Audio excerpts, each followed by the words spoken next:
تو افسوس کی بات ہے، ابھی تو موت کے لائق وہ تھے نہیں، پورے حس حواس میں تھے، پورے جوش، اپنے اصول سے کبھی وہ آگے پیچھے نہیں گئے، بلکہ کسی وقت گھر میں بھی اس کو ناراضگیاں برداشت کرنا پڑتی تھی اپنی صاف گوئی کے لیے۔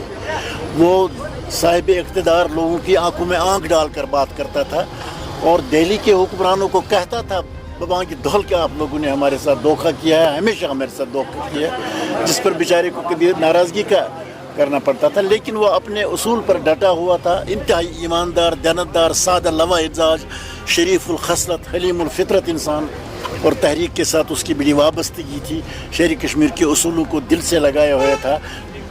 پارٹی میں بھی ان کی بڑی عزت تھی، لیکن بدقسمتی سے آج وہ ہم سے جدا ہو گئے۔ اللہ تعالیٰ ان کو اپنی جوال رحمت میں جگہ دے۔ شیخ صاحب، اتنا بڑا جیسے آپ نے کہا نقصان ہوا، اس خلا کو پر کرنا، اس یا ان کے تجربات کو، نہیں وہ تو ٹھیک ہے، خلا پور نہیں ہو سکتا، لیکن اللہ تعالیٰ اپنے راستے پھر خود ہی شیخ محمد عبداللہ گئے تو فاروق عبداللہ نے بہترین طریقے سے 40 سال تک رہنمائی کی، خلا کو پھر اللہ تعالیٰ پورا کرتا ہی ہے ہمیشہ انشاءاللہ تعالیٰ۔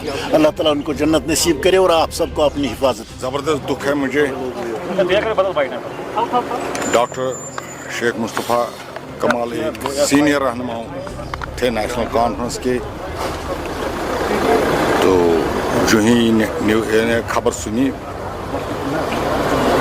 تو مجھے زبردست دکھ ہوا۔ ان کا بہت ہی بڑا کنٹریبیوٹ ہے، بچپن سے ہی انہوں نے عوام کی خدمت شروع کی اور اپنی ساری زندگی عوام کے لیے انہوں نے کام کیا، تو بہت ہی بڑا نقصان ہوا ہمیں۔ تو اللہ کرے کہ ہمیں اس نقصان کو پورا کرنے کی توفیق دی، لوگوں کو کوئی ایسا رہنما ملے۔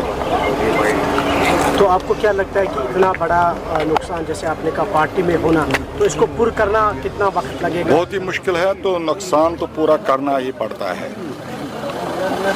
اس میں دو رائے نہیں ہے۔ شیخ مصطفیٰ کمال صاحب ایک بہت ہی بڑی ہستی تھی، تو ہم سے جدا ہو گئے اور